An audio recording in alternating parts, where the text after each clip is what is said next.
പ്രിയപ്പെട്ട സുഹൃത്ത് നമസ്കാരം. ഇന്ന് സെപ്റ്റംബർ 27 ഏറ്റവും ലേറ്റസ്റ്റ് ആയിട്ടുള്ള കറണ്ട് അഫേഴ്സുമായി JD's current affairs. JD's current affairs ഓരോ ദിവസവും ഏറ്റവും ലേറ്റസ്റ്റ് ആയിട്ടുള്ള വാർത്തകൾ ഹിന്ദു പേപ്പർ, അതുപോലെ തന്നെ ഗവൺമെൻറ് ന്യൂസ് ചാനൽ, ഇവയിൽ നിന്നെടുക്കുന്ന ഇമ്പോർട്ടൻ്റ് ആയിട്ടുള്ള ഇൻഫർമേഷൻ ആണ് കറണ്ട് അഫേഴ്സ് ആയിട്ട് ജേഡീസ് കറണ്ട് അഫേഴ്സ് ഓരോ ദിവസം നൽകി വരുന്നത്. ഓരോ ദിവസം നമ്മളുടെ അപ്ഡേഷൻസ് ആണ് നമുക്ക് ഏത് കോമ്പറ്റീഷനിലും അല്ലെങ്കിൽ ഇൻ്റർവ്യൂസിലും നന്നായിട്ട് പെർഫോം ചെയ്യാൻ സാധിക്കുക. അതുകൊണ്ട് എന്നും സമയം കണ്ടെത്തിക്കൊണ്ട് അപ്ഡേഷന് വേണ്ടി, നോളജിന് വേണ്ടി നമ്മൾ മാറ്റി വെക്കുകയാണെങ്കിൽ നമുക്ക് എവിടെയും പെർഫോം ചെയ്യാൻ സാധിക്കും. ഇന്ന് സെപ്റ്റംബർ 27 നമുക്ക് ഇന്നത്തെ ലേറ്റസ്റ്റ് ആയിട്ടുള്ള കറണ്ട് അഫേഴ്സിലേക്ക് പോകാം. ഒരു ന്യൂസ് ഹെഡിംഗ് ആണ് union ministry award for SCTIMST scientist. SCTIMST ശാസ്ത്രജ്ഞന് കേന്ദ്ര മന്ത്രാലയത്തിൻ്റെ അവാർഡ്. SCTIMST എന്നാൽ എന്താണ്? വളരെ പരിചയമുള്ളൊരു വാക്കാണ് STIMST, അതായത് Shri Chitra Tirunal institute for medical science and technology. തിരുവനന്തപുരത്തുള്ള Shri Chitra Tirunal institute for medical science and technology ആണ് SCTIMST. ഇവിടെയുള്ള ഒരു ശാസ്ത്രജ്ഞർക്കാണ് ഈ പ്രാവശ്യത്തെ യൂണിയൻ മിനിസ്ട്രി അവാർഡ് ലഭിച്ചിട്ടുള്ളത്. നമുക്ക് കറണ്ട് അഫേഴ്സിന്റെ ഡീറ്റെയിൽസിലേക്ക് പോകാം. നാഷണൽ അക്കാഡമി ഓഫ് മെഡിക്കൽ സയൻസിന്റെ 2025 വുമൻ ഇൻ മെഡിസിൻ അവാർഡ് കേരളത്തിൽ നിന്ന് ആർക്കാണ് ലഭിച്ചത്? Jayashree scientist G, SCTIMST. Sree Chitra Tirunal institute of medical science and ടെക്നോളജിയിലെ സയന്റിസ്റ്റ് ജി എന്ന കാറ്റഗറിയിലുള്ള ജയശ്രീ എന്ന സയന്റിസ്റ്റിനാണ് ഈ അവാർഡ് ലഭിച്ചിട്ടുള്ളത്. ബയോഫോട്ടോണിക്സ് ആൻഡ് ഇമേജിംഗ് എന്ന ഡിവിഷനിലാണ് RS ജയശ്രീ പ്രവർത്തിക്കുന്നത്. ആദ്യമായിട്ടാണ് Sree Chitra Tirunal institute for medical science and ടെക്നോളജിയിലെ ഒരു വുമൻ ശാസ്ത്രജ്ഞന് ഈ അവാർഡ് ലഭിക്കുന്നത്. National academy of medical science ഏത് മന്ത്രാലയത്തിന് കീഴിലാണ്? ആരോഗ്യ കുടുംബക്ഷേമ മന്ത്രാലയം. Ministry of health and family വെൽഫെയറിന്റെ അണ്ടറിൽ വരുന്ന ഒരു പ്രധാനപ്പെട്ട ഒരു ഡിപ്പാർട്ട്മെന്റ് ആണ് national academy of medical science. National academy of medical സയൻസിന്റെ വുമൻ ഇൻ മെഡിസിൻ അവാർഡ് 2025 എന്ന ആ ഒരു അവാർഡ് ആണ് RS ജയശ്രീ സയന്റിസ്റ്റ് ജിക്ക് ലഭിച്ചിട്ടുള്ളത്. അടുത്തൊരു കറണ്ട് അഫേഴ്സ് ആണ് the president of India conferred the national geo science award 2024. 2024 ദേശീയ ജിയോ സയൻസ് അവാർഡുകൾ ഇന്ത്യൻ രാഷ്ട്രപതി സമ്മാനിച്ചു. ഇന്നലെയായിരുന്നു ചടങ്ങ്. വളരെ പ്രധാനപ്പെട്ട ഒരു അവാർഡ് ആയതുകൊണ്ട് മാത്രമാണ് ഇന്ത്യൻ പ്രസിഡന്റ് നൽകുന്നത്. ഏതൊരു അവാർഡും ഇന്ത്യൻ പ്രസിഡന്റ് നൽകുന്നുണ്ടെങ്കിൽ അത് അത്രയ്ക്ക് ഹയസ്റ്റ് ആയിട്ടുള്ള അവാർഡുകൾ മാത്രമേ ഉണ്ടാവുകയുള്ളൂ. ഇതനുസരിച്ച് ഇന്നലെ നൽകിയിട്ടുള്ള അവാർഡ് ആണ് നാഷണൽ ജിയോ സയൻസ് അവാർഡുകൾ. നമുക്ക് കറണ്ട് അഫേഴ്സിന്റെ ഡീറ്റെയിൽസിലേക്ക് പോകാം. 2024 ലൈഫ് ടൈം അച്ചീവ്മെന്റിനുള്ള നാഷണൽ ജിയോ സയൻസ് അവാർഡ് ആർക്കാണ് ലഭിച്ചത്? Professor Shyam Sundar Rai, Indian national science academy. Professor Shyam Sundar Rai, അദ്ദേഹത്തിനാണ് ജിയോ സയൻസിന്റെ ലൈഫ് ടൈം അച്ചീവ്മെന്റ് അവാർഡ് ലഭിച്ചിട്ടുള്ളത്. 2024 national young geo scientist award ആർക്കാണ് ലഭിച്ചത്? Shri Sushobhan Neogi, geological survey of India. രണ്ടാമത്തെ അവാർഡ് ആണ് national young geo scientist award. ഇത് ലഭിച്ചിട്ടുള്ളത് ജിയോളജിക്കൽ സർവേ ഓഫ് ഇന്ത്യയുടെ ശ്രീ സുശോഭാങ് നിയോഗിക്കാണ്. Geo science award for life time ലഭിച്ചിട്ടുള്ളത് പ്രൊഫസർ ശ്യാം സുന്ദർ റായ്ക്കാണ്. 2024 നാഷണൽ ജിയോ സയൻസ് അവാർഡുകൾ ആരാണ് നൽകിയത്? Indian president Droupadi Murmu. രാഷ്ട്രപതി ഭവനിൽ നടന്നിട്ടുള്ള ചടങ്ങിൽ വെച്ചാണ് ഇന്ത്യൻ പ്രസിഡന്റ് ദ്രൗപദി മുർമു ഈ അവാർഡുകൾ നൽകിയിട്ടുള്ളത്. അതായത് നാഷണൽ ജിയോ സയൻസ് അവാർഡ് 2024 നൽകിയിട്ടുള്ളത് ഇന്നലെയായിരുന്നു ആ ഒരു ചടങ്ങ്, അതായത് സെപ്റ്റംബർ 26. 2024 നാഷണൽ ജിയോ സയൻസ് അവാർഡുകൾ 3 വിഭാഗങ്ങളിലായി. എത്ര ജിയോ സയന്റിസ്റ്റുകളെ 12 അവാർഡുകൾ നൽകി ആദരിച്ചു? Total 20 geoscientist. ആകെ നൽകിയിട്ടുള്ള അവാർഡ് ആണ് 12 അവാർഡ്. 20 പേർക്കാണ് അവാർഡ് നൽകിയിട്ടുള്ളത്. ഈ 12 അവാർഡിൽ പ്രധാനപ്പെട്ട 2 അവാർഡ് ആണ് national geo science award for life time അച്ചീവ്മെന്റും മറ്റൊന്ന് national young geo scientist award. ഇത് ഓരോ അവാർഡ് ആണ്. അടുത്തൊരു 10 അവാർഡ് ആണ് ജിയോ സയൻസ് അവാർഡുകൾ. ഇത് ലഭിച്ചിട്ടുള്ളത് 18 പേർക്കാണ്. ഏത് മന്ത്രാലയം ജിയോ സയൻസ് അവാർഡുകൾ നൽകുന്നു? ഖനി മന്ത്രാലയം. മിനിസ്ട്രി ഓഫ് മൈൻസിന്റെ ഏറ്റവും പരമോന്നതമായിട്ടുള്ള അവാർഡുകൾ ആണ് ജിയോ സയൻസ് അവാർഡുകൾ. ഈ അവാർഡുകൾ ഈ പ്രാവശ്യം 20 പേർക്കാണ് നൽകിയിട്ടുള്ളത്. ഇതിൽ വളരെ പ്രധാനപ്പെട്ട 2 അവാർഡ് ആണ് ലൈഫ് ടൈം അച്ചീവ്മെന്റ് അവാർഡും മറ്റൊന്ന് യങ് ജിയോ സയന്റിസ്റ്റ് അവാർഡും.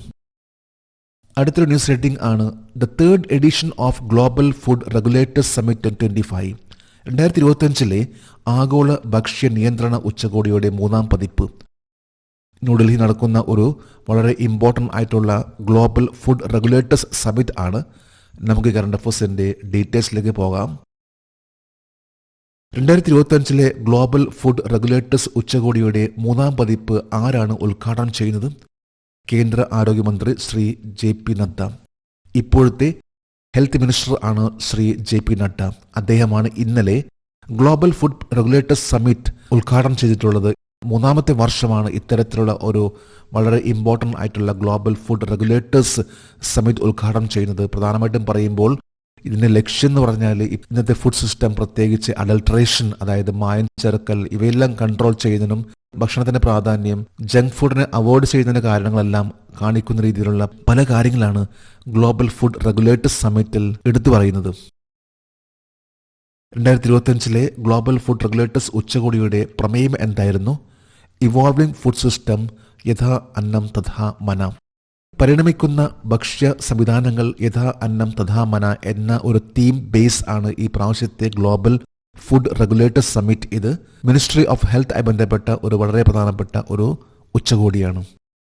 ഇന്നത്തെ കറണ്ട് അഫയേഴ്സിലെ മറ്റൊരു പ്രധാനപ്പെട്ട ഹെഡിംഗ് ആണ് defence minister Rajnath Singh attends decommissioning of MiG-21 aircraft. MiG-21 വിമാനങ്ങളുടെ ഡീകമ്മീഷൻ ചടങ്ങിൽ പ്രതിരോധ മന്ത്രി രാജ്നാഥ് സിംഗ് പങ്കെടുത്തു. ഇതിനു മുമ്പും MiG-21 ആ ഡീകമ്മീഷനിങ് അല്ലെങ്കിൽ വിടവാങ്ങുന്നതിനെ കുറിച്ചുള്ള വാർത്ത ഉണ്ടായിരുന്നു. എന്നാൽ കുറച്ചുകൂടി പോയിന്റ്സ് ഉള്ളതുകൊണ്ട് മാത്രമാണ് ഇന്നത്തെ കറണ്ട് അഫയേഴ്സിലും ഇത് ആഡ് ചെയ്തിട്ടുള്ളത്. ഈ കഴിഞ്ഞ ദിവസമായിരുന്നു സെപ്റ്റംബർ 26-ാം തീയതിയായിരുന്നു MiG-21 ലാസ്റ്റ് ഡേ. നമുക്ക് കറണ്ട് അഫയേഴ്സിന്റെ ഡീറ്റെയിൽസിലേക്ക് പോകാം. 1963 ആദ്യത്തെ MiG-21 സ്ക്വാഡ്രനെ നയിക്കുകയും പിന്നീട് ചീഫ് ഓഫ് എയർ സ്റ്റാഫ് ആയിത്തീരുകയും ചെയ്ത ഇന്ത്യൻ വ്യോമസേന ഉദ്യോഗസ്ഥൻ ആരായിരുന്നു? ദിൽബാഗ് സിംഗ്. ദിൽബാഗ് സിംഗ് ആണ്.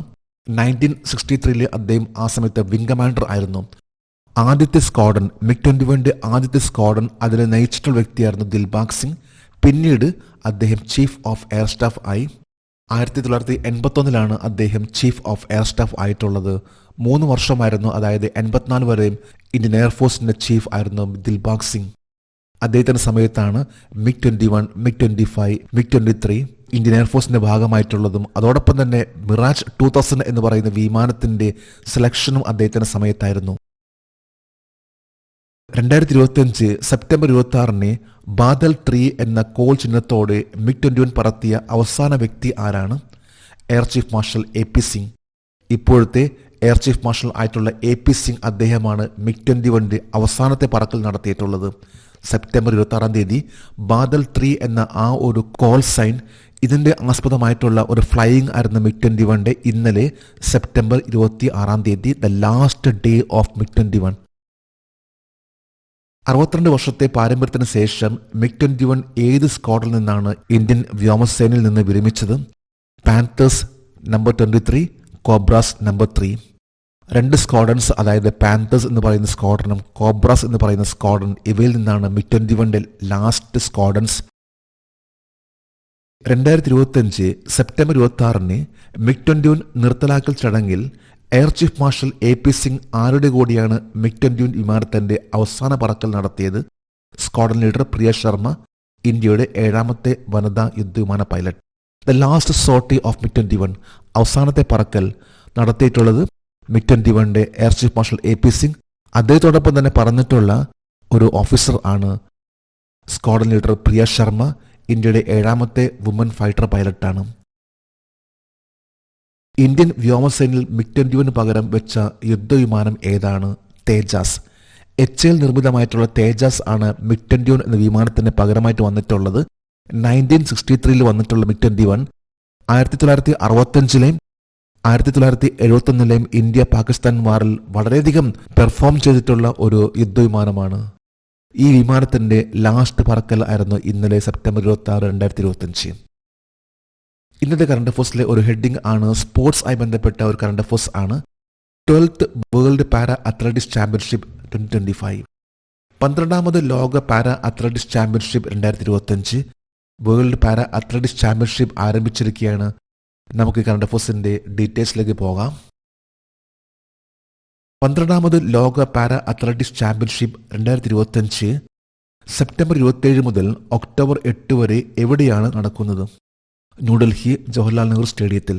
ഇന്ത്യയിലാണ് 12ാമത്തെ വേൾഡ് പാരാ അത്ലറ്റിക്സ് ചാമ്പ്യൻഷിപ്പ് നടക്കുന്നത്. ആദ്യമായിട്ടാണ് ഇന്ത്യ ഇത്തരത്തിലുള്ള, അതായത് വേൾഡ് പാരാ അത്ലറ്റിക്സ് ചാമ്പ്യൻഷിപ്പ് അത് ആദ്യത്വം വഹിക്കുന്നത്.